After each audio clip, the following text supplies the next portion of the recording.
Welcome student. আজকে আলোচনা করব শিল্প বিপ্লবের রাজনৈতিক প্রভাব সম্পর্কে। শিল্প বিপ্লব ইউরোপ তথা বিশ্বের ইতিহাসে একটি গুরুত্বপূর্ণ ঘটনা। শিল্প বিপ্লব হলো শিল্পে ব্যাপকভাবে উৎপাদন বৃদ্ধি, শিল্পে আধুনিক যন্ত্রপাতি ব্যবহার, শিল্পে বেশি পরিমাণ মূলধন বিনিয়োগ, শিল্পে বেশি পরিমাণে শ্রমিক নিয়োগ, শিল্পজাত দ্রব্যের বাজার, শিল্পজাত দ্রব্য উৎপাদনে কাঁচামাল, যোগাযোগ ব্যবস্থা এবং পরিবহন ব্যবস্থার ইত্যাদির ফলে শিল্পে যে ব্যাপক উৎপাদন বৃদ্ধি পায় তাকেই বলে শিল্প বিপ্লব। আর শিল্প বিপ্লবের বিষয়ে আমরা প্রথমে দেখেছি যে ইংল্যান্ডেই প্রথম শিল্প বিপ্লব ঘটেছে। তার কারণ শিল্প বিপ্লবের জন্য যেসব উপাদান দরকার বা কারণ থাকা দরকার সেগুলি ইংল্যান্ডই প্রথম ছিল, এবং পরবর্তীকালে ইউরোপের বিভিন্ন দেশে শিল্প বিপ্লব ছড়িয়ে পড়েছে। শিল্প বিপ্লব অন্যান্য দেশে কেন পরে হয়েছে এবং শিল্প বিপ্লব ইউরোপের অন্যান্য দেশে ইংল্যান্ড বাদে কেন ধীর গতিতে হয়েছে তা আমি আগের ভিডিওগুলিতে আলোচনা করেছি। আজকের আলোচনা হলো শিল্প বিপ্লবের প্রভাব, শিল্প বিপ্লবের ফলাফল, রেজাল্ট অফ ইন্ডাস্ট্রিয়াল রেভলিউশন। শিল্প বিপ্লবের ফলে অর্থনৈতিক ক্ষেত্রে ব্যাপক পরিবর্তন আসে। শিল্প বিপ্লবের ফলে সমাজ ব্যবস্থাতে, বিশ্বের বিভিন্ন দেশের সমাজ ব্যবস্থাতে ব্যাপক পরিবর্তন আসে। শিল্প বিপ্লবের ফলে বিশ্বের বিভিন্ন দেশের অর্থনৈতিক কাঠামোতে পরিবর্তন আসে।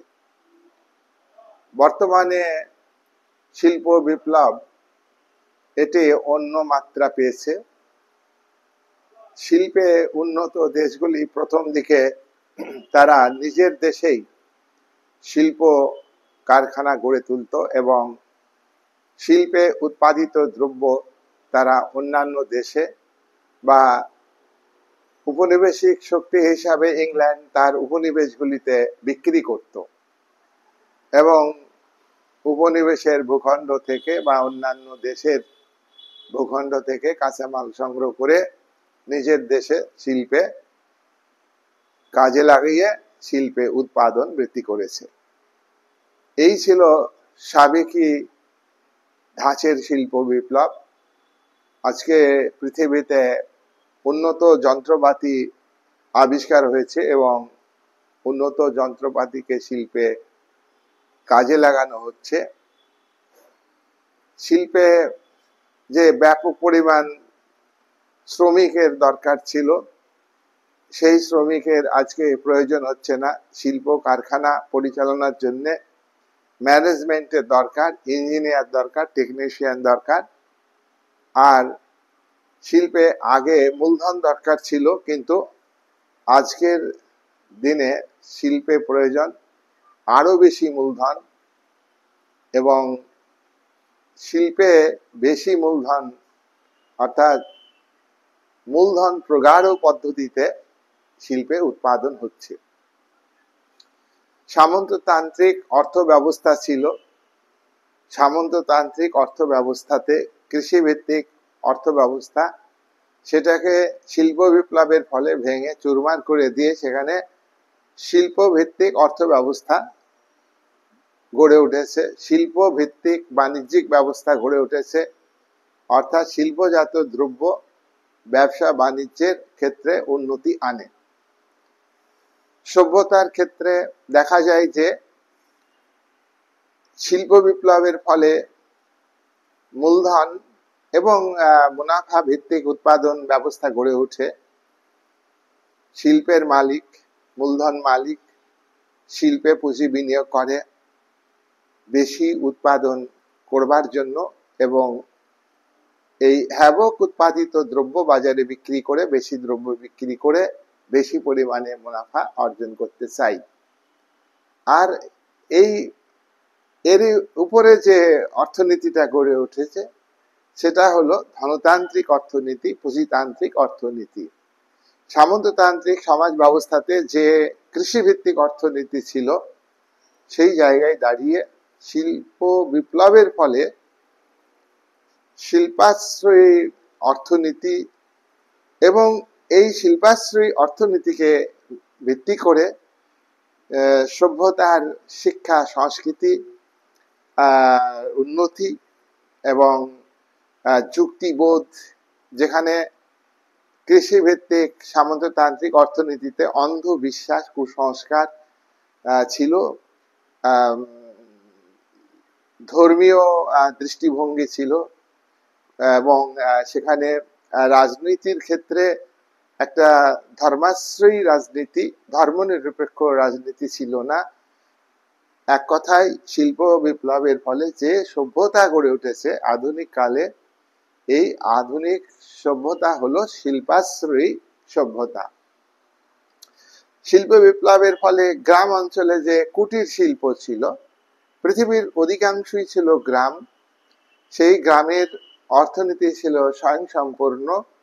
সেই স্বয়ংসম্পূর্ণ অর্থনীতিকে ভেঙে দিয়ে শিল্প বিপ্লব একটা অর্থনীতির ক্ষেত্রে একটা কমন নীতি এবং বদ্ধ সমাজ ব্যবস্থা থেকে ওপেন সমাজ ব্যবস্থা, গতিশীল সমাজ ব্যবস্থা তৈরি করেছে। শিল্প বিপ্লব কুটির শিল্পকে ধ্বংস করে দিয়েছে, হস্তশিল্পকে ধ্বংস করে দিয়েছে, যন্ত্র চালিত শিল্প, মেশিন ব্যবহৃত শিল্প, মূলধন নির্ভর শিল্প এবং মুনাফা ভিত্তিক শিল্প ইত্যাদি শিল্পায়নের ফলে দেখা দিয়েছে। সামন্তবাদ, কৃষিভিত্তিক অর্থনীতি, রাজনৈতিক কাঠামো, রাজতন্ত্র, চরম রাজতন্ত্র, নিয়মতান্ত্রিক রাজতন্ত্র, সামন্ত প্রভুদের রাজনৈতিক ক্ষমতা ব্যাপকভাবে বৃদ্ধি পায়। ভূমিদাসদের শোষণ অত্যাচার করবার জন্য রাজনৈতিক সিস্টেমকে সামন্ত প্রভুরা ব্যাপকভাবে ব্যবহার করেছে। সেই জায়গায় দাঁড়িয়ে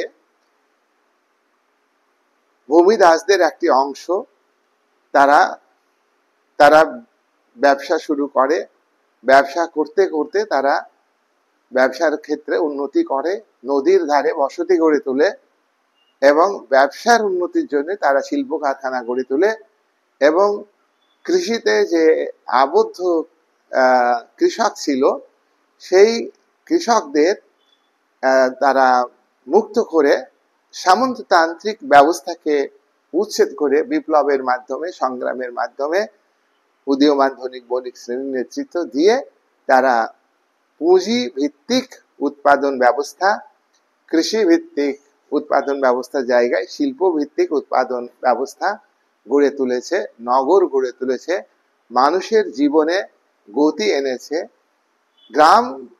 গ্রাম ভিত্তিক যে মানুষের জীবন, সেই জায়গায় গ্রামের মানুষকে শহরমুখী করে তুলেছে, শহর জীবন গড়ে উঠেছে, মধ্যবিত্ত শ্রেণীর উদ্ভব হয়েছে, গণতান্ত্রিক আদর্শ প্রতিষ্ঠিত হয়েছে। যেখানে চরম রাজতন্ত্র ছিল, আবার যেখানে দুর্বল রাজতন্ত্র ছিল, সামন্ত প্রভুরা কোনো কোনো সময় তারা আধিপত্য বিস্তার করেছে। আবার রাজনৈতিক ক্ষেত্রে কোনো কোনো সময় রাজার তুলনায় পুরোহিতদের প্রাধান্য ছিল, আবার কোনো কোনো সময় পুরোহিতদের প্রাধান্য ছিল, আবার কোনো কোনো সময় রাজশক্তি সামন্ত প্রভুদের উপর নির্ভর করে তারা রাজত্ব চালিয়েছেন।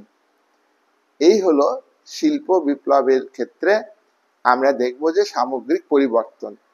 এবার রাজনৈতিক ক্ষেত্রে শিল্প বিপ্লব কি কি পরিবর্তন এনেছে তা অত্যন্ত আলোচনার ক্ষেত্রে অত্যন্ত প্রাসঙ্গিক। আমরা পয়েন্ট আকারে এই রাজনৈতিক ফলাফল আলোচনা করব। 1 নাম্বার ফলাফল হলো পূর্বে অর্থাৎ সামন্তবাদী অর্থনীতিতে দেখো, সমাজ ব্যবস্থার বিকাশের ক্ষেত্রে আদিম সাম্যবাদী সমাজ তার জায়গায় গড়ে উঠেছে, বা আদিম সাম্যবাদী সমাজের গর্ভেই গড়ে উঠেছে ব্যক্তি মালিকানা ভিত্তিক উৎপাদন ব্যবস্থা, শ্রেণী ও শোষণ ভিত্তিক উৎপাদন ব্যবস্থা, শ্রেণী ও শোষণ ভিত্তিক সমাজ কাঠামো, যেটা হলো দাস সমাজ ব্যবস্থা, প্রথম শ্রেণী ও শোষণ ভিত্তিক সমাজ। আর দাস সমাজ ব্যবস্থার গর্ভেই সামন্তবাদী অর্থনীতি গড়ে উঠেছে। পূর্বে এই দুটি সমাজে কুটির শিল্প গড়ে উঠেছে।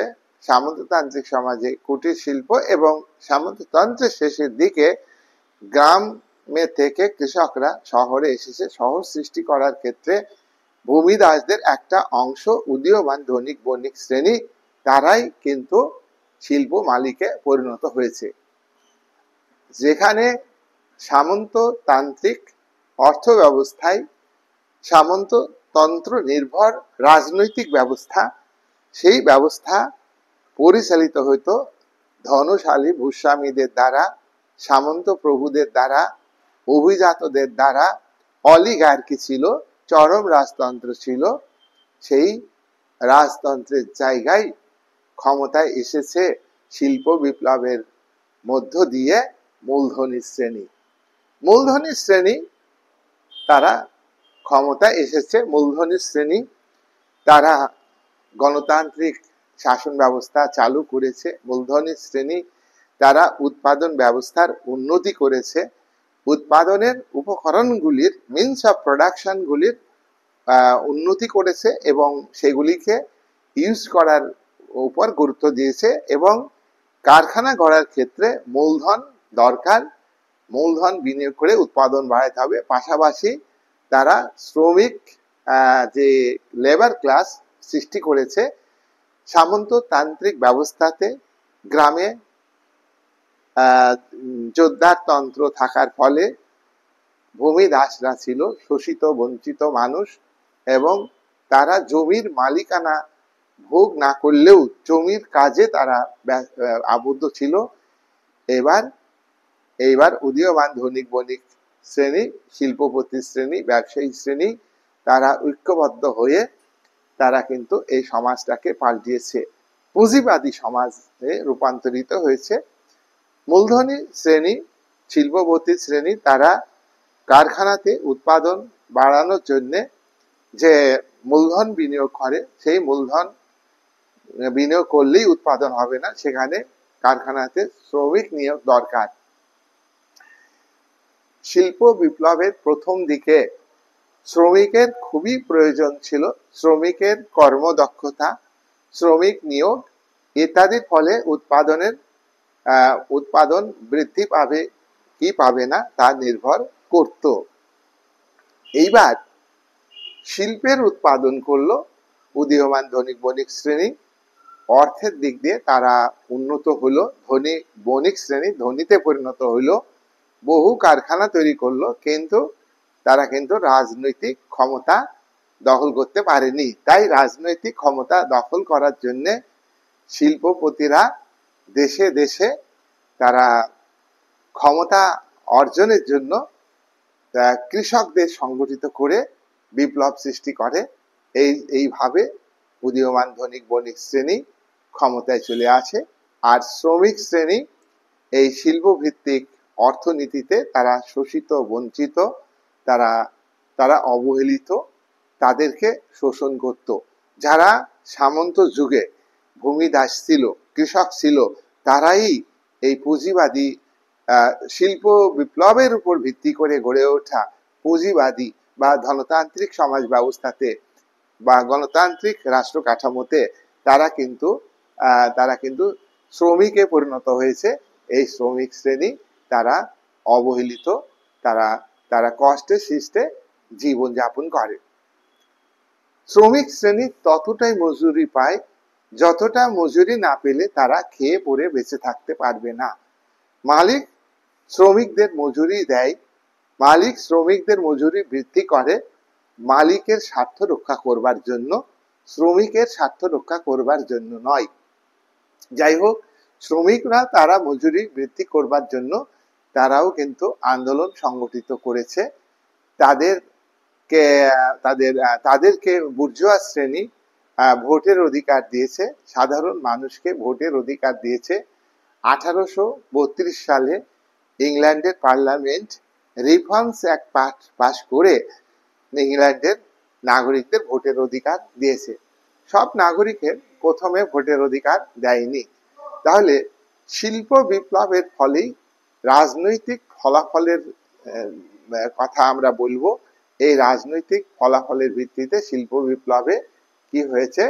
মূলধনী শ্রেণীর সৃষ্টি হয়েছে, শ্রমিক শ্রেণীর সৃষ্টি হয়েছে, আর সাধারণ মানুষ ভোটের অধিকার পেয়েছে, রাইট টু ভোট।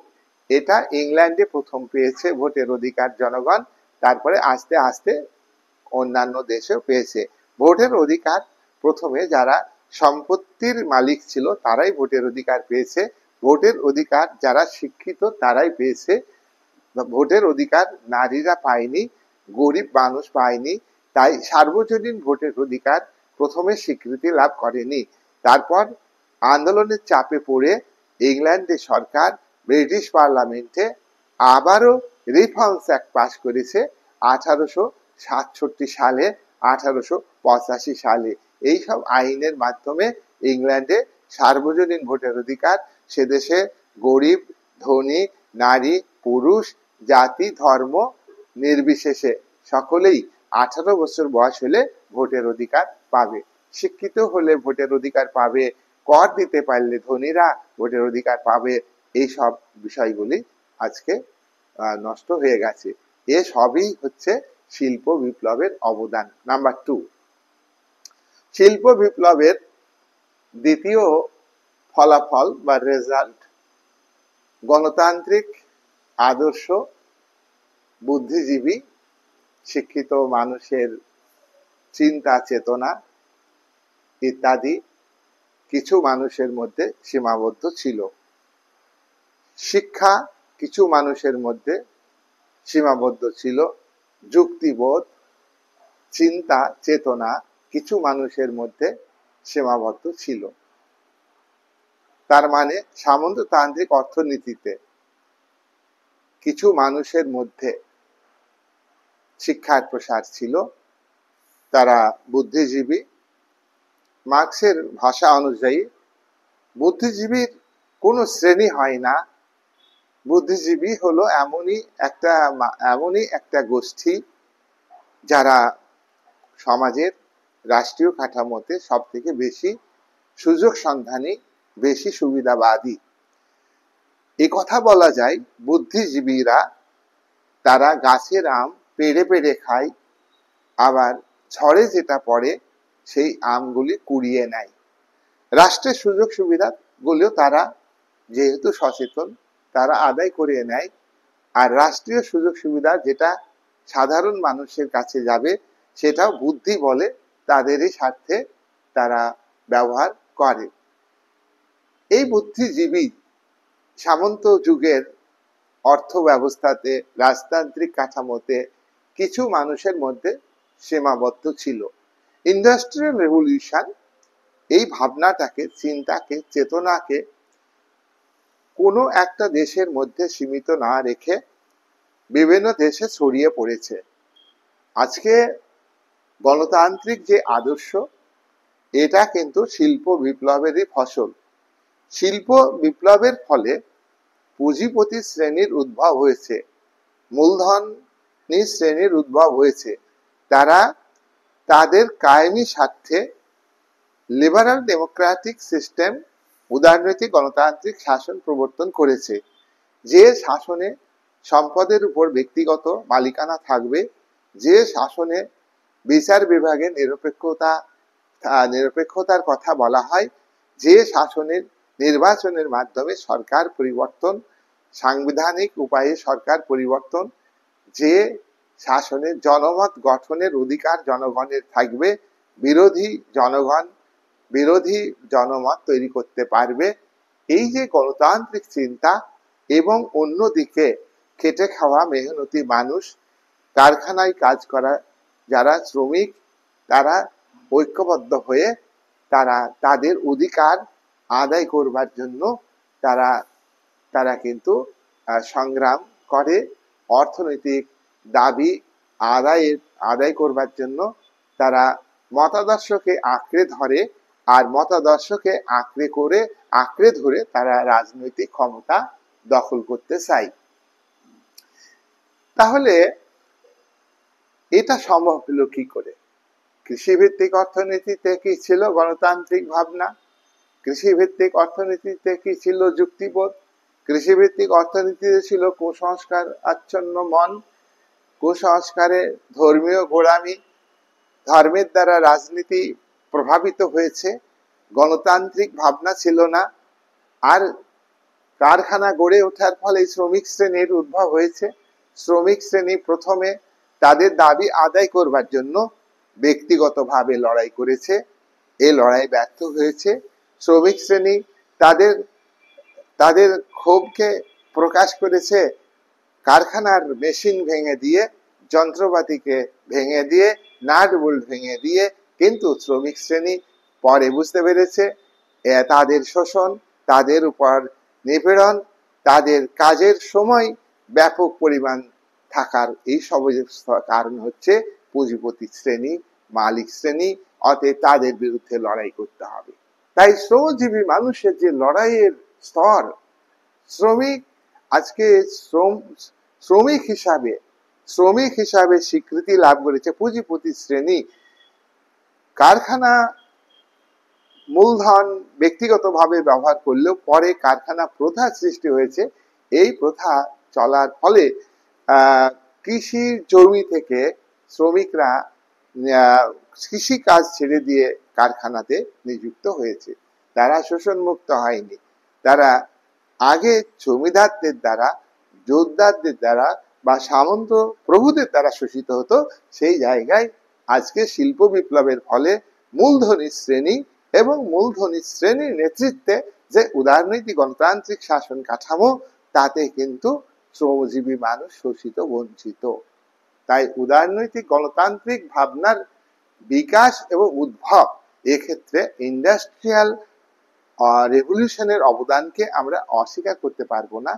তবে এই শাসন মূলধনী ভিত্তিক উৎপাদন ব্যবস্থা, মুনাফা ভিত্তিক উৎপাদন ব্যবস্থার উপর ভিত্তি করে যে উদারনৈতিক রাজনৈতিক কাঠামো গড়ে উঠেছে, যেখানে সম্পদের উপরে ব্যক্তিগত মালিকানা, ব্যক্তিগত স্বাধীনতা, সাংবিধানিক উপায়ে সরকার পরিবর্তন, বিচার বিভাগের নিরপেক্ষতা, গণমাধ্যমের স্বাধীনতা ইত্যাদির কথা বলা হচ্ছে, তা কিন্তু মুষ্টিমেয় ব্যক্তির, মূলধনী মালিক শিল্পপতিদের স্বার্থে পরিচালিত হয়। তাই শ্রমজীবী মানুষকে লড়াই করতে হয়েছে এই যে গণতান্ত্রিক ভাবনা। তোমরা জানো 1886 সালে শিকাগো, 1886 সালে আমেরিকাতে শিকাগো শহরে শ্রমিকরা 8 ঘন্টা কাজ করব এই বলে আবেদন করেছিল, এই বলে তারা আন্দোলন সংগঠিত করেছিল। আর এই আন্দোলনকে কঠোর হাতে দমন করবার জন্য আমেরিকার সরকার পুলিশ বাহিনী দিয়ে তাদের উপরে নির্মম ভাবে নিরস্ত্র শ্রমিকদের উপরে গুলি চালায়। এই গুলিতে বহু শ্রমিক নিহত হয়েছে 1 মে 1886 সালে। তাই প্রতি বছর এই দিনটাকে 1 মে দিবস হিসাবে পালন করা হয়। দিনটা অত্যন্ত তাৎপর্যপূর্ণ, শ্রমিকদের কাছে খুবই দুঃখের এবং কষ্টের। তবুও ইতিহাসের মধ্য দিয়ে শ্রমজীবী মানুষ যে বিকশিত হয়েছে, সেটা কিন্তু ইন্ডাস্ট্রিয়াল রেভলিউশন না হলে হতো না। 3 নাম্বার ফলাফল, কারখানার কর্মরত শ্রমিক এবং কারখানার মালিকদের মধ্যে সংঘর্ষ হয়। শিল্প বিপ্লবের ফলেই এই সংঘর্ষ। শিল্প বিপ্লবের ফলে ধনী ব্যবসায়ী, শিল্পের মালিক, তাদের মূলধন ব্যাপকভাবে বৃদ্ধি পায়। আর অন্যদিকে কারখানায় নিযুক্ত শ্রমিক তারা দরিদ্র মানুষ, আর ছোটখাটো ব্যবসায়ী তারা দরিদ্র ব্যক্তি। শিল্প বিপ্লবের ফলে মূলধন ভিত্তিক, মুনাফা ভিত্তিক উৎপাদন ব্যবস্থাতে তারা কিছু মানুষ শিল্পের মালিক, মূলধনী মালিক, মূলধনের মালিক, তাদের হাতে সম্পদ কেন্দ্রীভূত হয়, আর তারা সেই সম্পদকে ব্যবহার করে উৎপাদন বৃদ্ধি করে, বাজারে দ্রব্যের সাপ্লাই বৃদ্ধি করে, বিক্রি করে দেশে এবং বিদেশ থেকে প্রচুর অর্থ লুট করে, মুনাফার নামে তারা অর্থ লুট করে। সেই অর্থ লুটের অর্থ তারা আবারও শিল্পে বিনিয়োগ করে, শ্রমিক নিয়োগ করে।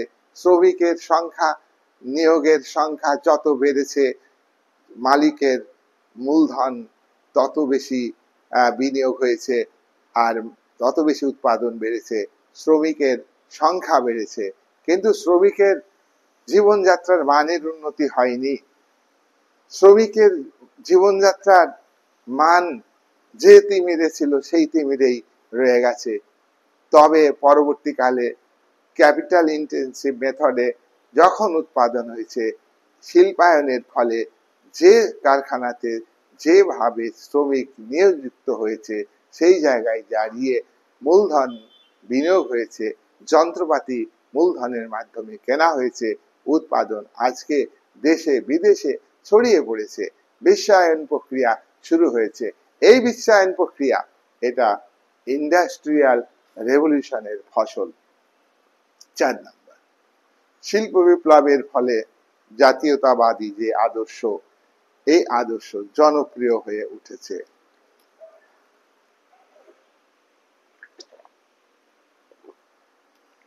সামন্ততান্ত্রিক অর্থ ব্যবস্থাতে, কৃষিভিত্তিক অর্থ ব্যবস্থাতে জমি খণ্ড খণ্ড ভাবে বিভক্ত ছিল। গ্রামের অর্থনীতি স্বয়ংসম্পূর্ণ ছিল। একটা ভূখণ্ডের সমস্ত এলাকার মানুষ একই ঐক্যে ঐক্যবদ্ধ হতে পারত না। তাদের মধ্যে ইউনিটির অভাব ছিল। গোটা ভূখণ্ডের প্রতি তাদের ভালোবাসা, গোটা ভূখণ্ডের প্রতি প্রেম প্রীতি গড়ে উঠত না। আঞ্চলিক ভিত্তিতে সেই নির্দিষ্ট অঞ্চলের প্রতি তাদের ভালোবাসা গড়ে উঠত। এটাকে জাতীয়তাবাদ বলা যায় না। জাতীয়তাবাদী একটা সামগ্রিক একটা ভাবনা, একটা নির্দিষ্ট ভৌগোলিক সীমানার উপরে যারা বসবাস করে, তাদের ভাষার পার্থক্য থাকতে পারে, তাদের ধর্মের পার্থক্য থাকতে পারে, শিক্ষা সংস্কৃতির ক্ষেত্রে পার্থক্য থাকতে পারে, তাদের বিভিন্ন অঞ্চলের মানুষের ঐতিহ্যগত পার্থক্য থাকতে পারে। থাকা সত্ত্বেও তারা যে ভৌগোলিক সীমানার মধ্যে বসবাস করে, তার প্রতি একটা ভালোবাসা, তার প্রতি একটা শ্রদ্ধা, এবং সেই ভূখণ্ডকে তারা প্রত্যেকে একমত হয়ে ঐক্যবদ্ধ করতে চায়। এইটা হলো জাতীয়তাবাদ। শিল্প বিপ্লবের ফলেই কিন্তু এই জাতীয়তাবাদ ভাবনাটা সৃষ্টি হয়েছে। শিল্প বিপ্লবের ফলে এই জাতীয়তাবাদী ভাবনার সৃষ্টি হয়েছে, যা অর্থনীতি জাতীয় অর্থনীতিতে পরিণত হয়েছে। আঞ্চলিক অর্থনীতি, স্বয়ংসম্পূর্ণ গ্রাম ভিত্তিক অর্থনীতি, সেটা জাতীয় অর্থনীতি, দেশের সামগ্রিক অর্থনীতিতে পরিণত হয়েছে এবং জাতীয়তাবাদের বিকাশ ঘটেছে। দেখো, তাহলে আমরা দেখছি যে শিল্প বিপ্লব জাতীয়তাবাদের আদর্শকে উন্নত করতে সক্ষম হয়েছে। এটা নেক্সট হচ্ছে তোমার জাতীয় অর্থনীতি গড়ে ওঠা। 5 নাম্বার, জাতীয় অর্থনীতি। জাতীয় অর্থনীতি কি? দেশের সামগ্রিক প্রেক্ষাপটে অর্থনীতি গড়ে উঠেছে। অবাধে মূলধন দেশের বিভিন্ন অঞ্চলে চলাচল করতে পেরেছে। পুঁজিবাদী অর্থনীতির জনক অ্যাডাম স্মিথ, তিনি জাতীয় রাষ্ট্রের সরকারকে পরামর্শ দেন যে মূলধন বিনিয়োগ করার ক্ষেত্রে মূলধন মালিকদের উপর ট্যাক্স কমাইতে হবে। মূলধন মালিকদের অবাধে মূলধন বিনিয়োগের অধিকার দিতে হবে। ব্যবসায়ীরা তাদের ইচ্ছা মতো ব্যবসা পরিচালনা, ইচ্ছা মতো দ্রব্য চলাচলের সুযোগটা দিতে হবে। কারখানা প্রথা চালু হয়েছে, একই কারখানাতে বহু মূলধন বিনিয়োগ, একই কারখানাতে বহু শ্রমিক নিয়োগ। পরবর্তীকালে আজকে বিশ্বায়নের যুগে উৎপাদনের ক্ষেত্রে ইন্টারনেট ব্যবহার হচ্ছে। বিশ্বায়নের যুগে সরকারি উদ্যোগকে বিদায় দিয়ে বেসরকারি উদ্যোগে উৎপাদনের উপরে গুরুত্ব দেওয়া হয়েছে। ব্যবসা, শিল্প উৎপাদন, দ্রব্য চলাচল, মূলধন চলাচল ইত্যাদি ক্ষেত্রে আজকে ইন্টারনেট পরিষেবা, ফ্যাক্স ব্যবহার, ইমেল ব্যবহার, এই সমস্তগুলি শিল্পের উৎপাদনের ফলে চালু হয়েছে এবং এর ফলে প্রত্যেক দেশে শাসন ব্যবস্থারও পরিবর্তন হয়েছে। শাসন ব্যবস্থাতে কূটনীতি প্রাধান্য পেয়েছে। প্রথম মহাযুদ্ধের আগে গোপন কূটনীতি ছিল, সেই জায়গায় ইন্ডাস্ট্রিয়াল রেভলিউশন রাজনৈতিক ক্ষেত্রে যে পরিবর্তন এনেছে, রাষ্ট্রীয় কাঠামোতে ওপেন কূটনীতি গুরুত্ব পেয়েছে। রাজনীতি জাতীয় স্তর থেকে আন্তর্জাতিক স্তরে পৌঁছেছে, অর্থনীতি জাতীয় স্তর থেকে আন্তর্জাতিক স্তরে পৌঁছেছে, জাতীয়তাবাদ আদর্শ জাতীয়তাবাদের মধ্য দিয়ে আন্তর্জাতিকতাবাদে পৌঁছেছে। এটা সবই হচ্ছে শিল্প বিপ্লবের ফসল বা শিল্প বিপ্লবের ফল। 6 নাম্বার, শিল্প বিপ্লবের ফলে উপনিবেশবাদের সৃষ্টি হয়েছে। তোমরা জানো যে ইংল্যান্ডে প্রথম শিল্প বিপ্লব ঘটেছে। ইংল্যান্ড ভারতে উপনিবেশ স্থাপন করেছে। ইস্ট ইন্ডিয়া কোম্পানির মাধ্যমে 100 বছর ভারতের উপনিবেশকে তারা শাসনের নামে শোষণ করেছে। তাদের শিল্পজাত দ্রব্যের বাজার হিসাবে ভারতের উপনিবেশকে ব্যবহার করেছে। তারা পলাশী যুদ্ধের পর বাংলা থেকে প্রচুর অর্থ লুণ্ঠন করে তারা নিজের দেশে নিয়ে গিয়েছে। এটাই আমাদের উপনিবেশ থেকে যে প্রক্রিয়ায় ইস্ট ইন্ডিয়া কোম্পানি এবং তার পশ্চাতে ব্রিটিশ সরকারের সমর্থন আমাদের দেশের অর্থ নিজের দেশে নিয়ে গিয়েছে, সেই প্রক্রিয়াটাই হচ্ছে উপনিবেশিক প্রক্রিয়া। যে দেশ আজকে শিল্পায়নের ফলেই আমাদের ভারতবর্ষের মতো দেশে এবং বিভিন্ন দেশে ব্রিটিশ উপনিবেশিক শক্তি, ফ্রান্স উপনিবেশিক শক্তি, পর্তুগিজ উপনিবেশিক শক্তি, ডেনমার্ক উপনিবেশিক শক্তি, ওলন্দাজ উপনিবেশিক শক্তি, তারা কিন্তু বিভিন্ন ভূখণ্ডে বিশ্বের বিভিন্ন জায়গায় গিয়ে বাণিজ্য শুরু করেছে। তাদের শিল্পজাত দ্রব্য বিক্রি করবার জন্য এইভাবে সাবেকি উদারনীতিবাদ প্রতিষ্ঠিত হয়েছে শিল্প বিপ্লবের মাধ্যমে। উপনিবেশবাদ এটা শিল্পায়নের ফসল। উপনিবেশবাদ কিন্তু ভয়ঙ্কর খারাপ। উপনিবেশিক শক্তি যে দেশ অন্য ভূখণ্ডের উপর উপনিবেশ স্থাপন করে, সেখানে শাসনের নামে অত্যাচার নিপীড়ন চালায়, অর্থনৈতিক উন্নয়নের নামে অর্থনৈতিক শোষণ কায়েম করে, লুটপাট করে এবং উপনিবেশের জনগণ প্রতিবাদ করলে সেখানে তাদেরকে কঠোর হাতে অমানবিকভাবে দমন করে। তো যাই হোক, সাবেকি যে উপনিবেশবাদ এটা শিল্পায়নের ফলে সৃষ্টি হয়েছে, কিন্তু দ্বিতীয় মহাযুদ্ধের পর এই সাবেকি উপনিবেশবাদকে উচ্ছেদ করবার পরিকল্পনা ঘোষিত হয়। ইউএনও তৈরি হয়, ইউনাইটেড নেশনস অর্গানাইজেশন, সম্মিলিত জাতিপুঞ্জ বা রাষ্ট্রপুঞ্জ তৈরি হয়। সেখানে সনদে বলা হলো উপনিবেশবাদ নিপাত যাক। তাহলে শিল্প বিপ্লবের ফলে উপনিবেশবাদ সৃষ্টি হইল। আবার শিল্প বিপ্লবের ফলে পুঁজিবাদী রাষ্ট্রগুলির চরিত্র এমনই হলো যে যুদ্ধকে যুদ্ধকে যুদ্ধকে পরিহার করতে হবে। প্রথম মহাযুদ্ধের পরে তোমার যুদ্ধকে পরিহার করবার জন্য, ত্যাগ করবার জন্য, পৃথিবী যাতে যুদ্ধমুক্ত পৃথিবী গড়ে ওঠে তার জন্য 1919 সালে প্যারিসে শান্তি বৈঠকে সিদ্ধান্ত নেওয়া হয়েছিল, লিগ অফ নেশনস তৈরি হয়েছিল। কিন্তু এত কিছু সত্ত্বেও আবার পুঁজিবাদী দেশগুলোই কিন্তু যুদ্ধে জড়িয়ে পড়েছে দ্বিতীয় মহাযুদ্ধে। দ্বিতীয় মহাযুদ্ধেই এই সাবেকি উপনিবেশবাদকে ত্যাগ করার কথা বলা হলো। দ্বিতীয় মহাযুদ্ধের পরেই সাবেকি সাম্রাজ্যবাদকে ত্যাগ করার কথা বলা হলো। 7 নম্বর রাজনৈতিক ফলাফল শিল্প বিপ্লবের। নেচার অফ স্টেটের বারবার পরিবর্তন হয়েছে শিল্প বিপ্লবের ফলে। দেখো, নেচার অফ স্টেট শিল্প বিপ্লবের ফলে উপনিবেশ যেমন গড়ে উঠেছে, শিল্প বিপ্লবের ফলে নতুন জাগরণ, নবচেতনা মানুষের মধ্যে গড়ে উঠেছে। শিল্প বিপ্লবের ফলে জাতীয়তাবাদের বিকাশ ঘটেছে।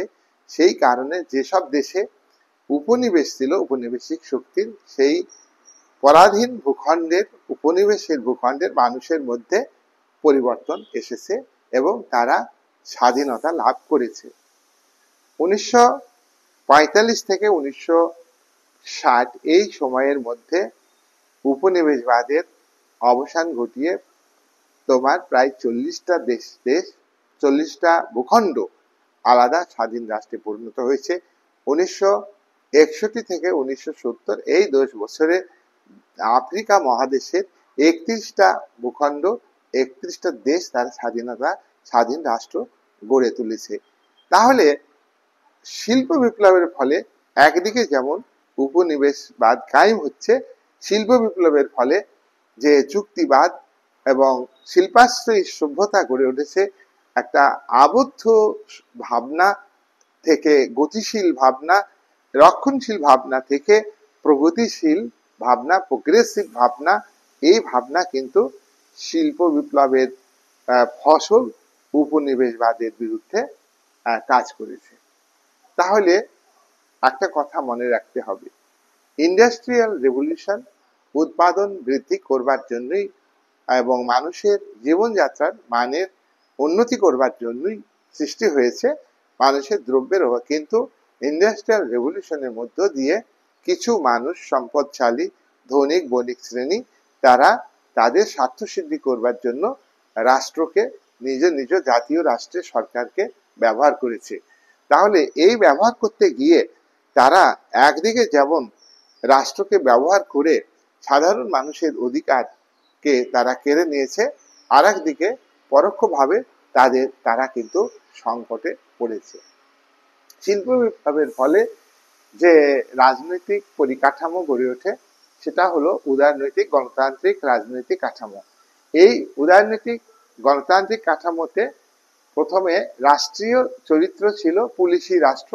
এই পুলিশি রাষ্ট্রের যখন সংকটে পড়ল শিল্প বিপ্লবের ফলে, অতি উৎপাদন, অতি যোগান, চাহিদার তুলনায় যোগান বেশি, তখন দ্রব্য অবিকৃত অবস্থায় থাকে এবং দ্রব্য যখন বিক্রি হয় না তখন উৎপাদন বন্ধ করে দিতে হয়েছে। এই অবস্থা 1929 সালকে আমরা বলছি মন্দার অবস্থা, মন্দার বছর।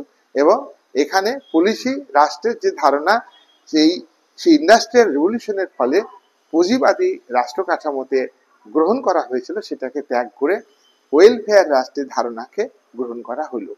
ওয়েলফেয়ার রাষ্ট্র এটা কিন্তু পুঁজিবাদী রাষ্ট্র কাঠামোকে বজায় রাখবার জন্যই, এটা পুঁজিবাদী যা ইন্ডাস্ট্রিয়াল রেভলিউশনের ফসল, সেই রাষ্ট্র কাঠামোকে, সেই উৎপাদন সম্পর্ককে, উৎপাদন ব্যবস্থাকে, শোষণ ভিত্তিক অর্থনীতি, মুনাফা ভিত্তিক অর্থনীতিকে টিকিয়ে রাখার জন্যই ওয়েলফেয়ার স্টেটের ধারণা। ওয়েলফেয়ার স্টেট মানে কি? জনগণের কল্যাণ করবে। পুলিশি রাষ্ট্র জনগণের মধ্যে শুধু আইন শৃঙ্খলা রক্ষা করবে, আর ওয়েলফেয়ার স্টেট হলো জনগণের মধ্যে আইন শৃঙ্খলা বজায় রাখবে, শান্তি শৃঙ্খলা বজায় রাখবে, তার পাশাপাশি জনগণের কল্যাণমূলক কাজ করবে। এ রাষ্ট্র জনস্বার্থ বিরোধী কোনো কাজ করবে না। এটাই হলো ওয়েলফেয়ার স্টেট এর ধারণা। এই ওয়েলফেয়ার স্টেটও তোমার 30-এর দশক, 40-এর দশক, 50-এর দশক এবং 60-এর দশক চললো। 60-এর দশকের শেষে এই ক্রাইসিস দেখা দিল। শিল্প বিপ্লবের ফলে যে পুঁজির উন্নতি হচ্ছে, পুঁজির বিকাশ হচ্ছে, আর এই পুঁজিভিত্তিক অর্থনীতির উপর যে রাজনৈতিক কাঠামো আগে 30-এর দশকে পুলিশি রাষ্ট্র ধারণাটা ছিল, সেটা ওয়েলফেয়ার রাষ্ট্রের ধারণাকে পুঁজিবাদী শাসক, পুঁজিবাদী শ্রেণীর সঙ্গে যুক্ত শাসক শ্রেণী তারা ওয়েলফেয়ার রাষ্ট্রের ধারণাকে গ্রহণ করলো। এই ওয়েলফেয়ার রাষ্ট্রের ধারণাকে তারা আবার ত্যাগ করছে, সীমিত রাষ্ট্রের ধারণাকে গ্রহণ করছে। এটা কিন্তু পুরোটাই ইন্ডাস্ট্রিয়াল রেভলিউশনের ফসল। ইন্ডাস্ট্রিয়াল রেভলিউশনকে সম্পদ প্রয়োজনে ব্যক্তি মালিকানায় শিল্প কারখানা গড়ে তোলার উপরে গুরুত্ব দেওয়া হয়েছিল। আবার 30-এর দশক, 40-এর দশক, 50-এর দশক এবং 60-এর দশকে ব্যক্তি মালিকানাকে বজায় রেখে শিল্প উৎপাদনে সেখানে রাষ্ট্রীয় মালিকানাকেও গ্রহণ করা হয়েছে এবং ব্যক্তি ও রাষ্ট্র যৌথ উদ্যোগে, অর্থাৎ 3টি উদ্যোগে ইন্ডাস্ট্রিয়াল রেভলিউশনকে ব্যবহার করা হয়েছে। কিন্তু এতেও পুঁজিবাদ সংকটে পড়েছে। শিল্পায়নের বৃদ্ধি, শিল্পায়নের ফলে পুঁজিবাদী অর্থনীতির বিকাশ, এর ফলে আবারও অর্থনীতি সংকটে পড়েছে। তখন মিনিমাল স্ট্যাটের ধারণাকে গ্রহণ করেছে নয়া উদারনীতিবাদী তত্ত্ব। উদারনীতিবাদী তত্ত্বটাই হলো পুঁজিবাদী অর্থনীতিকে পুঁজিবাদী অর্থনীতিকে ভিত্তি করে গড়ে উঠেছে, আর পুঁজিবাদী অর্থনীতি গড়ে উঠেছে শিল্পায়নকে ভিত্তি করে। সুতরাং আজকে নয়া উদারনীতিবাদী যে মিনিমাল স্টেট, এই রাষ্ট্র কিন্তু ওয়েলফেয়ার রাষ্ট্রের ধারণাকে ত্যাগ করেছে। এখানে রাষ্ট্রের কাজের সংখ্যা কম, কিন্তু রাষ্ট্র খুব পাওয়ারফুল, রাষ্ট্র সংবেদনশীল। এটা মুখে বলা হয় সংবেদনশীল, কাজে করা হয় না।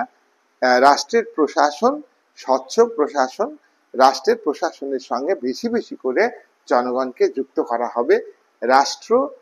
রাষ্ট্রের প্রশাসন করাপশন মুক্ত হবে, দুর্নীতি মুক্ত হবে। কিন্তু আমরা বাস্তবে দেখছি মিনিমাল স্টেটের ধারণা অনুযায়ী রাষ্ট্রের সঙ্গে যুক্ত আমলা, গোয়েন্দা সবাই কিন্তু অর্থনৈতিক দুর্নীতিকে তারা প্রশ্রয় দেয়, আবার নিজেরাও অর্থনীতির দুর্নীতির সঙ্গে যুক্ত।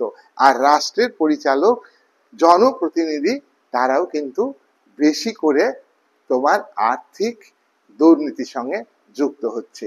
সুতরাং এই মিনিমাল স্টেটের যে ধারণা, সেই ধারণা থেকে, এবং এই মিনিমাল স্টেট যতই রেসপন্ডিং স্টেটের কথা বলুক, এই মিনিমাল স্টেটের অর্থনীতি যতই খোলা বাজার অর্থনীতির কথা বলুক, এই খোলা বাজার অর্থনীতি মাল্টি ন্যাশনাল কর্পোরেশনের অর্থনীতি, ধনিক শ্রেণীর, বড় বড় মূলধনী শ্রেণীর, বড় বড় মূলধন মালিকদের অর্থনীতি। ছোট ছোট মূলধন মালিকরা এই খোলা বাজার অর্থনীতিতে তারা টিকে থাকতে পারছে না। সুতরাং এই ইন্ডাস্ট্রিয়াল রেভলিউশনের ফলে, এবং ইন্ডাস্ট্রিয়াল রেভলিউশন প্রথম দিকে ছিল শুধু দেশেই শিল্প বিপ্লব ঘটাবে, দেশেই শিল্পের জন্য মূলধন বিনিয়োগ করবে। কিন্তু আজকের পৃথিবীর পুঁজিবাদী রাষ্ট্রগুলো, উদারনৈতিক গণতন্ত্রের রাষ্ট্রগুলি, যে রাষ্ট্রকে বলা হয় সংবেদনশীল রাষ্ট্র, যে রাষ্ট্রকে বলা হয় দায়িত্বশীল রাষ্ট্র, যে রাষ্ট্রকে বলা হয় জনগণের সঙ্গে অংশীদারত্ব করবে রাষ্ট্র, সেই রাষ্ট্র কিন্তু মূলধন মালিকদের স্বার্থ রক্ষা করছে, ধনীদের স্বার্থ রক্ষা করছে। আর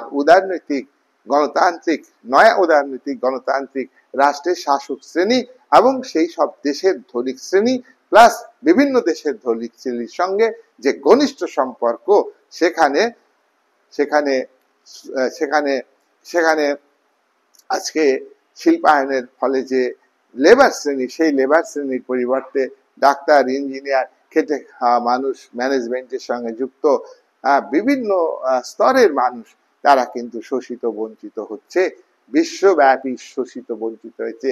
লেবারের সঞ্চালন হয়েছে বিশ্বায়নের যুগে, মূলধনের সঞ্চালন হয়েছে পৃথিবীব্যাপী, শিক্ষা সংস্কৃতির সঞ্চালন হয়েছে। এই সবই কিন্তু এর পশ্চাতে কাজ করছে আধুনিক কালের হাই টেকনোলজি ব্যবহার করে, আধুনিক কালে ইন্টারনেটকে ব্যবহার করে, আধুনিক কালে উন্নত উন্নত যন্ত্রপাতিকে ব্যবহার করে, আধুনিক কালে ঝাঁ চকচকে রাস্তা তৈরি করে, আধুনিক কালে ঝাঁ চকচকে পরিবহন ব্যবস্থা তৈরি করে, আধুনিক কালে কমিউনিকেশনকে উন্নত করে পুঁজিপতি শ্রেণী তারা কিন্তু শিল্পায়নকে ব্যবহার করেছে। সুতরাং এখানে এখানে এখানে দরিদ্র মানুষ, খেটে খাওয়া মানুষ, তাদের কিন্তু এই শিল্পায়নের ফসল নয়। তাই তাদের মধ্যে একটা ঐক্যবোধ গড়ে উঠবে, গড়ে উঠছে।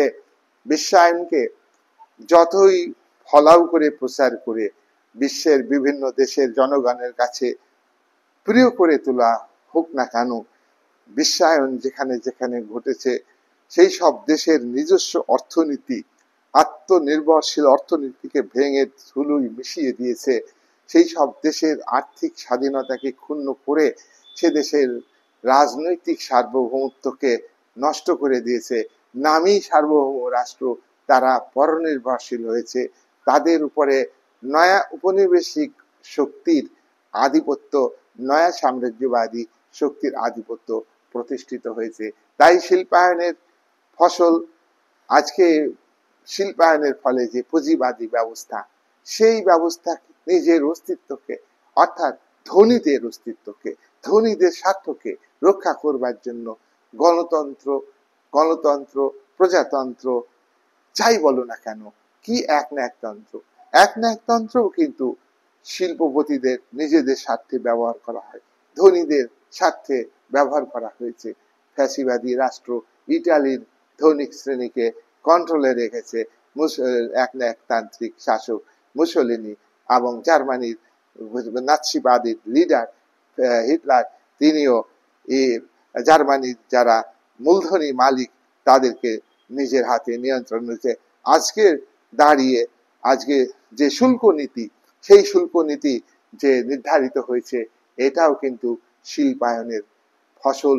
এবং এই শুল্ক নীতিকে কেন্দ্র করে বিভিন্ন রাষ্ট্রের মধ্যে পারস্পরিক সন্দেহ, অবিশ্বাস এবং এবং এবং এবং এবং প্রতিবাদের যে দ্বন্দ্ব, হ্যাঁ, এই পরিবেশ কিন্তু তৈরি হয়েছে এই শিল্পায়নের ফলে।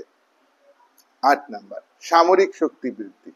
শিল্পায়নের ফলে সামরিক শক্তি বৃদ্ধি হয়েছে। শিল্পায়নের ফলে মূলধনী শ্রেণীর হাতে প্রচুর অর্থ, আর সেই অর্থ সরকার ব্যবহার করে। সরকার এই মূলধনী শ্রেণী অর্থ বৃদ্ধির ক্ষেত্রে সহযোগিতা করে। সরকার জনগণের সরকার বলা হলেও আসলে মূলধনী শ্রেণীর সরকার। সরকার গণতান্ত্রিক হলেও আসলে গণতন্ত্রকে ধর্ষণ করার সরকার। সরকার গোয়েন্দাকে নিজের স্বার্থে ব্যবহার করে। এই সমস্তগুলো একটা একটা একটা একটা ধনিক শ্রেণীর সিকিউরিটি হিসাবে ব্যবহার করে। আর দেশের সার্বভৌমত্ব বজায় রাখার ক্ষেত্রে যে এক্সকিউজ দেখানো হয়, সামরিক শক্তি বৃদ্ধি, সেটা কিন্তু এই শিল্পায়নের ফলই হয়েছে। শিল্পায়নের ফলে নয়া সাম্রাজ্যবাদ সৃষ্টি হয়েছে। শিল্পায়নের ফসলই আজকে মার্কিন যুক্তরাষ্ট্র বিভিন্ন দেশে তার সেনা মোতায়েন করেছে, এবং এবং সেই সেনা আর প্রত্যাহার করছে না, সেই দেশের সার্বভৌমত্বকে ক্ষুণ্ণ করছে। ইরাকের উপর মার্কিন সেনা রয়েছে। ইরাক কি একটা সার্বভৌম দেশ? নামই মাত্র সার্বভৌম দেশ। সে দেশের অর্থনীতি মার্কিন যুক্তরাষ্ট্রের নিয়ন্ত্রণে রয়েছে। তাই শিল্পায়ন কিন্তু ক্ষতি করেছে, ধনতন্ত্রের বিকাশে প্রতিযোগিতা সৃষ্টি করেছে। প্রথম মহাযুদ্ধের কারণ, অন্যতম কারণ হচ্ছে সাম্রাজ্যবাদ। সাম্রাজ্যবাদ কোত্থেকে সৃষ্টি হয়েছে? ধনতান্ত্রিক অর্থনীতির উন্নতির ফলে, শিল্পায়নের ফলে দেশে বেশি পুঁজি বিনিয়োগ হচ্ছে আর বেশি উৎপাদন হচ্ছে। সেই উৎপাদিত দ্রব্য নিজের দেশে সব বিক্রি হয় না। শিল্পায়নের প্রথম যুগে, সাবেকি শিল্পায়নে মূলধন বিনিয়োগ হয়ে, শ্রমিক নিয়োগ হয়ে যে উৎপাদন হয়েছে, সেই উৎপাদিত দ্রব্য নিজের দেশে বিক্রি করা সম্ভব হয়নি, তার কারণ নিজের দেশের বেশিরভাগ মানুষ হলো দরিদ্র, তারা কারখানায় কাজ করে, তাদের আয় কম, তাদের ক্রয় ক্ষমতা কম।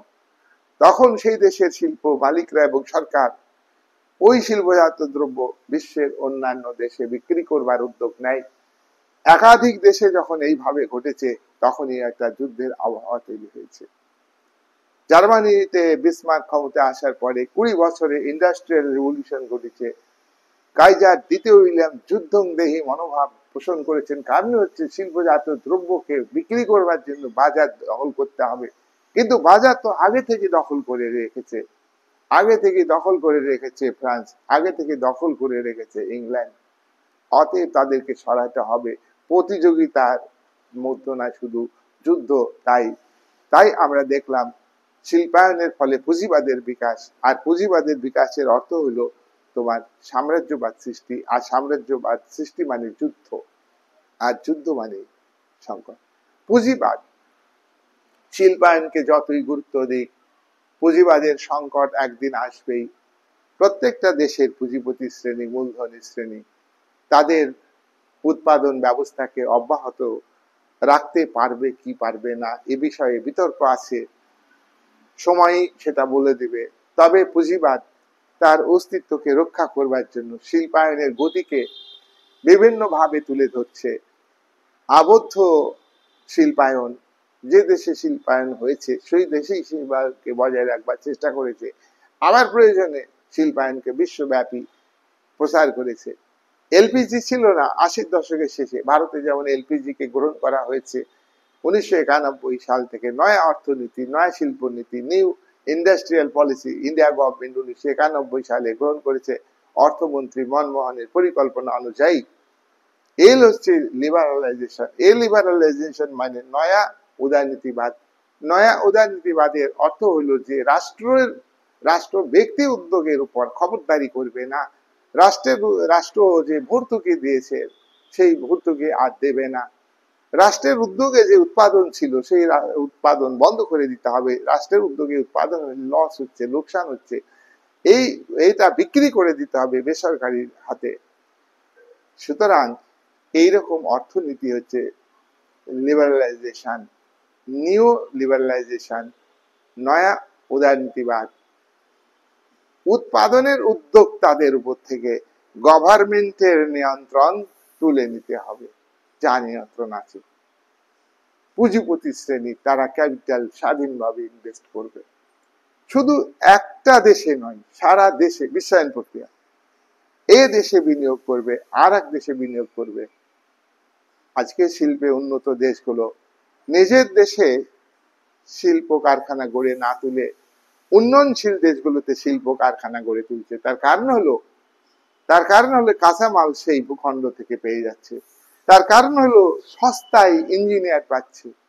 কিন্তু নিজের দেশে শিল্প কারখানা করতে গেলে ওই একই ইঞ্জিনিয়ার বিদেশ থেকে আনতে গেলে অর্থ বেশি দিতে হবে, কস্ট অফ প্রোডাকশন কম হবে। তাই এবং সব থেকে বড় কথা হলো যে উৎপাদনের ফলে যে পরিবেশ দূষণ হচ্ছে, শিল্পায়নের পরিবেশ দূষণ হচ্ছে, সেই পরিবেশ দূষণ সাবেকি শিল্পায়নের ক্ষেত্রে নিজ উন্নত শিল্পে উন্নত দেশগুলির ক্ষতি হতো।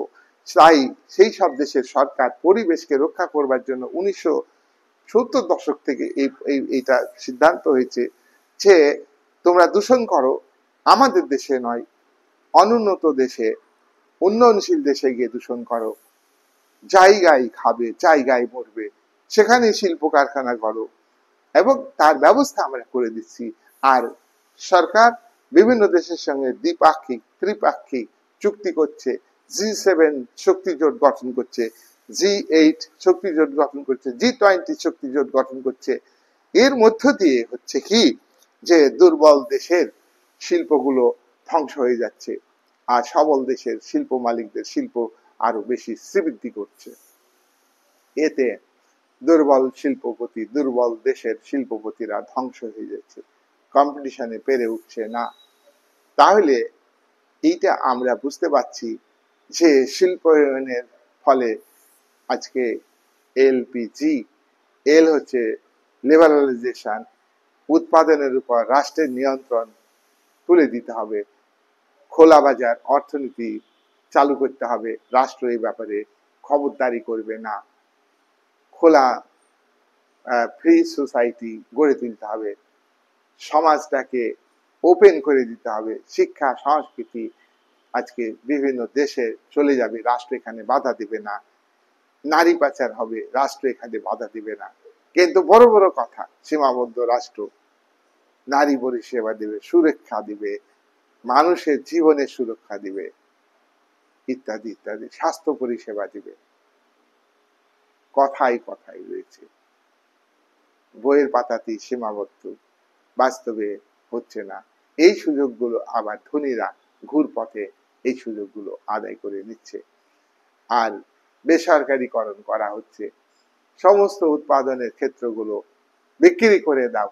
প্রত্যেকটা দেশের নয়া উদারনীতিবাদী রাষ্ট্র শুধু উৎপাদকদের উপর, উদ্যোক্তাদের উপর নিয়ন্ত্রণ তুলে নিচ্ছে। তাই নয়, তুলে নিচ্ছে, পাশাপাশি বেসরকারি করে দাও, বিক্রি করে দাও। সরকারি জমি জায়গা শিল্প কারখানা বিক্রি করে দাও। এইটা হলো বেসরকারীকরণ। আর বিশ্বায়নকে গ্রহণ করো, বিশ্বায়ন গ্রহণ করো। আজকে বিশ্বায়ন মানে দরিদ্র দেশগুলো আরো দরিদ্র হচ্ছে, গরিব মানুষ তারা আরো গরিব হবে। দ্রব্য কেনার মধ্য দিয়ে লাইফস্টাইলের যে পরিবর্তন এসেছে তাতে দরিদ্ররা বঞ্চিত হবে, ধনীরা আরো বেশি তাদের জীবনযাত্রার মানের উন্নতি করতে পারবে। 9 নাম্বার, ইন্ডাস্ট্রিয়াল রেভলিউশন। এটা কিন্তু গণতান্ত্রিক ব্যবস্থার আভ্যন্তরীণ সংকট সৃষ্টি করেছে। আভ্যন্তরীণ সংকট মানে কি? শিল্পপতিরা তারা বিনিয়োগ করে অর্থ, উৎপাদনের উপকরণগুলো ব্যবহার করে, উৎপাদন বাড়তে থাকে। কিন্তু উৎপাদন বাড়তে বাড়তে একটা সময় এসে এক্সট্রিম পয়েন্টে যখন উৎপাদন পৌঁছে যাবে তখন উৎপাদন আর বাড়বে না। একই খরচ করে, একই উপকরণ ব্যবহার করে বা আরো উন্নত উপকরণ ব্যবহার করলেও উৎপাদন আর বাড়বে না। আর উৎপাদন না বাড়লে যারা উৎপাদনের সঙ্গে, ম্যানেজমেন্টের সঙ্গে যুক্ত, যারা উৎপাদনের উপকরণের হাতিয়ারগুলিকে ব্যবহার করছে, উৎপাদন পরিচালনা করবার জন্য যে ম্যানেজমেন্ট রয়েছে, শিল্প ম্যানেজমেন্ট, সেই তাদের মাইনা, তাদের বেতন আর বাড়াতে পারবে না। তখনই বাড়াতে যখন পারবে না, এমনিতে কম মাইনা দেয়, তারপরে বাড়বে না, তখন তারা প্রতিবাদ করবে, আন্দোলন করবে। উৎপাদনের পরিমাণ বৃদ্ধি পাওয়ার একটা স্তর রয়েছে, হাইস্ট স্টেজ রয়েছে, এক্সট্রিম পয়েন্ট আছে, আপওয়ার্ড রাইজিং এর একটা নির্দিষ্ট পয়েন্টে গিয়ে ডাউনওয়ার্ড স্লোপিং হবে উৎপাদনের ক্ষেত্রে। তখন কিন্তু পুঁজিপতিরা সংকটে পড়ে যাবে। পুঁজিপতিরা রাস্তাঘাট তৈরি করে দিয়ে টোল ট্যাক্স আদায় করছে, পরিবহন ব্যবস্থাকে নিয়ন্ত্রণ করছে। পুঁজিপতিরা আজকে ইন্টারনেট চালু করেছে, ফ্যাক্স চালু করেছে, আজকে কম্পিউটার চালু করেছে।